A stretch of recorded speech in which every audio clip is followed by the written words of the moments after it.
What is life like in the countryside of Vietnam? Hello everyone, my name is Min. Today I'm going to show you what everyday life is like in a rural village in Vietnam. I'm 38 years old and I live in Quang Binh, a province in central Vietnam that is still relatively poor. If you're not familiar with this place, Quang Binh is the hometown of General Vo Nguyen Giap, a great Vietnamese general who is also well known around the world. Quang Binh is also home to Son Doong Cave and Phong Nha Cave, two very famous caves in Vietnam. This is the first video on my channel. I created this channel to share videos about my hometown, the place where I live, and the real life and culture of local people here. I hope it will bring you something interesting. This is a banana tree, a very common plant in Vietnam. During its life, each banana tree only produces one bunch of bananas. On one bunch, there are many smaller clusters. These banana clusters are often used in fruit offerings to honor our ancestors and family members who have passed away. We call that fruit offering a Mam Ngu Qua, or a 5-fruit tray. This is a place for burning votive paper. Every year, we commemorate the death anniversary of our family members. After preparing a meal as an offering, we burn something called votive paper. These are paper models of everyday items. People believe that by burning them, these items are sent to the deceased, so they can use them in the afterlife. This is a belief that has been passed down for many generations. This is a wax apple tree. In my hometown, we usually call it a man tree. It's almost as old as I am. When I was a child, my father planted it, and at that time, it was only about 30 centimeters tall. Now we are entering the season of Geo Lao, or hot dry winds from Laos. This kind of wind blows from the west, from the direction of Laos. When it crosses the Truong Son Mountains, it becomes very dry and hot. This is also one of the specialties of my hometown, something you don't really experience in places like Hanoi or Ho Chi Minh City. This is the rice field right in front of my house, about 100 meters away. Older people often come here to enjoy the breeze and relax in the late afternoon. They meet, talk, and share stories about all kinds of things, anything that makes them feel comfortable. I'll add subtitles for a few lines of their conversation so you can feel it for yourself.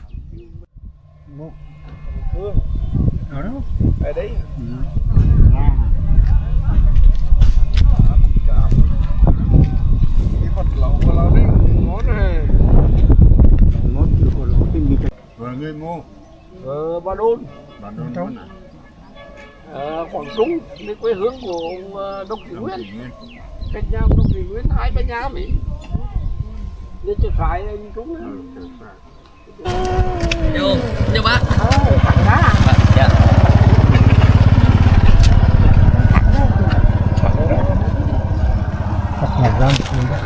Đang cười áo. Đang cười ngon. Dọa cháu là ngồi mình điều đi minh hóa tên hóa là hóa. Thế là cuối cùng bắt mình ngoài Ba Đôn làm gì đó. Bà Đôn sương quá. Trông con ngọc quá không? Thằng biết đi. Đấy. Thằng Duân chứ mình đi cháu. They're continuing to talk about his son's job, and also about another person in the village who does the same kind of work. These are the everyday conversations people have in this rural village. Ngọc nữa. Lao ra bên ngoài nữa bữa lao bờ ở phố đó.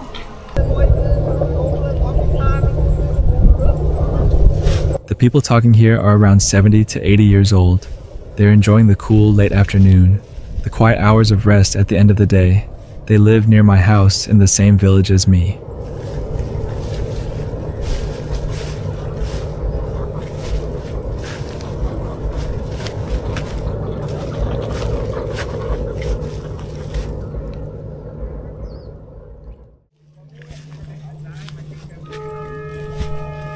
That's the sound of a train horn behind me, about 1 kilometer away.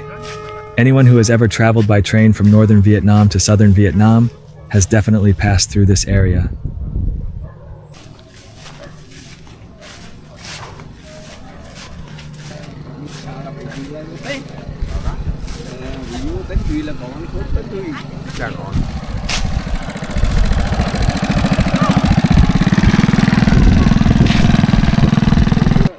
con ngọc nữa nó cũng có củi à. Nên nói chung là có nên miếng ngọt muốn hợp lắm hết.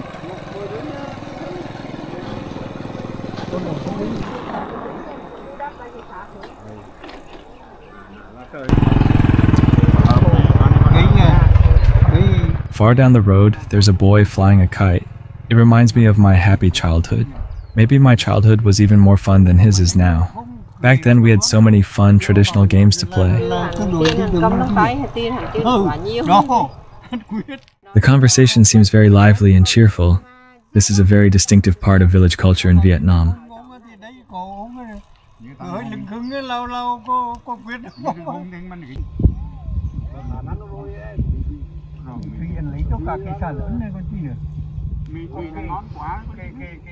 Now, they are starting to shift the conversation to the village and commune merger that is happening in my local area.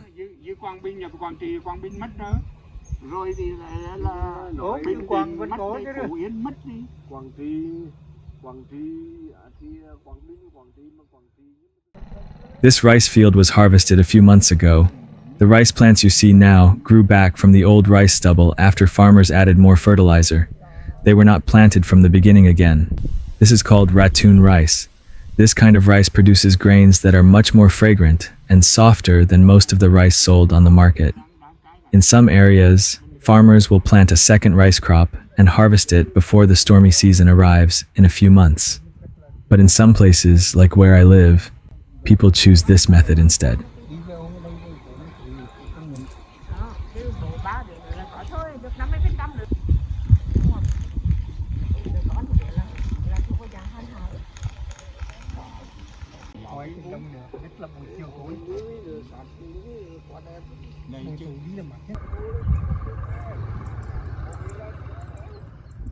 Now everyone has left and gone home to prepare for dinner.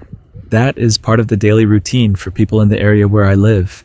Here, most people my age or younger have gone away to study, then settled in big cities to live and work. As you can see, there are very few job opportunities in my local area. I also used to leave my family to work for companies about 50 kilometers away from my home. I rented a room there and only came back home on weekends. Maybe one day, if I have the chance, I will share more about these things.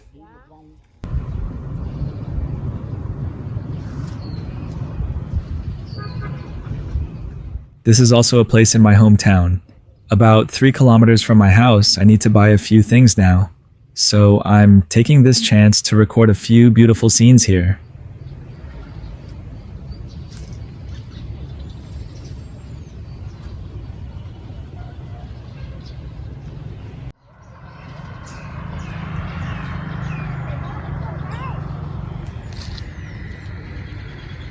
This bougainvillea is really beautiful. It is planted a lot in my hometown.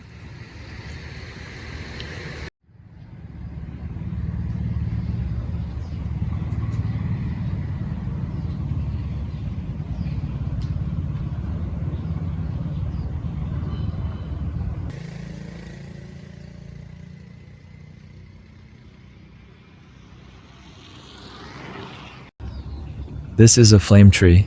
It is a symbol of summer in Vietnam. In Vietnam, whenever the flame trees bloom, together with the sound of cicadas, it means a 3-month summer break is coming for students.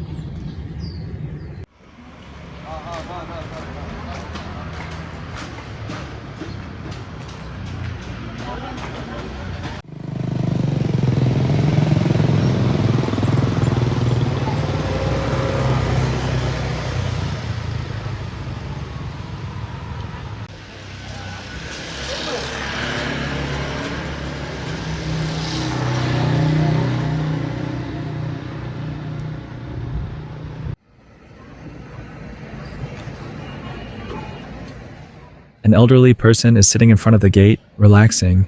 This is a very common sight in rural villages in Vietnam.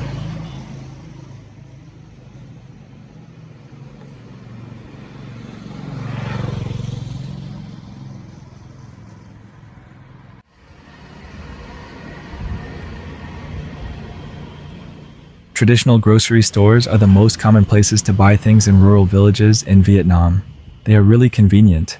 You can find them almost everywhere. In most villages, you only need to walk for a short time before you see one.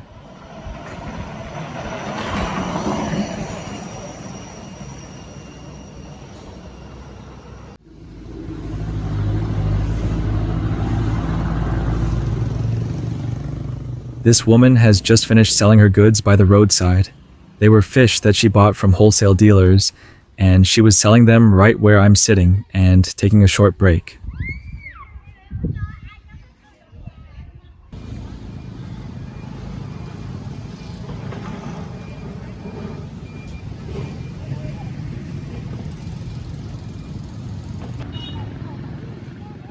These are small places that local people have recently set up themselves. They come here to light incense and pray for something, or simply because they see it as a sacred act. Now it's time for me to go home and take my daughter to the river for a swim. She really likes it, and she has been asking me to take her many times. I also want to teach her how to swim.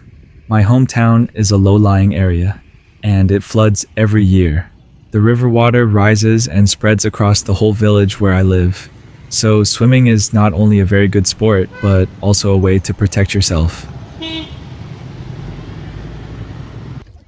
When I got to the swimming spot, I happened to run into some friends from my village. They were sitting and drinking beer at a small riverside shop. They invited me to sit with them for a little while before taking my daughter down to swim. 1, 2, 3, zo. 2, 3, zo, 2, 3, drink. This is like a little ritual before people drink beer in Vietnam. You will hear it very often whenever people are drinking beer and having fun together.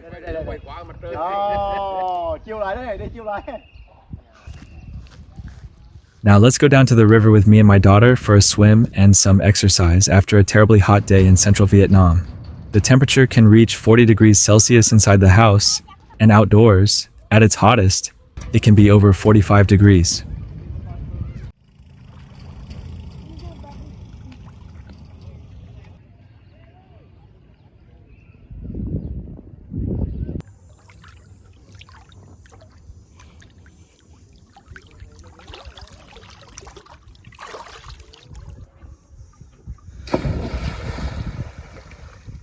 This is my oldest daughter. She is 8 years old this year and has just finished 3rd grade. I have 2 children. My youngest child is a boy, and he is only 8 months old. I really hope I will have the chance to keep sharing more stories about my hometown, the people here, and the culture of Vietnam, especially the life and culture of people in my village. I also hope to share more about myself, my children, and my family. And this is the first video on my channel. I truly hope everything goes smoothly, so we can see each other more often. I hope this video brought you something, maybe just a little bit of relaxation. If you feel this kind of content is right for you, I would really appreciate it if you left some kind of interaction so I can know that this video actually reached you. Thank you for staying with me until this moment. See you again.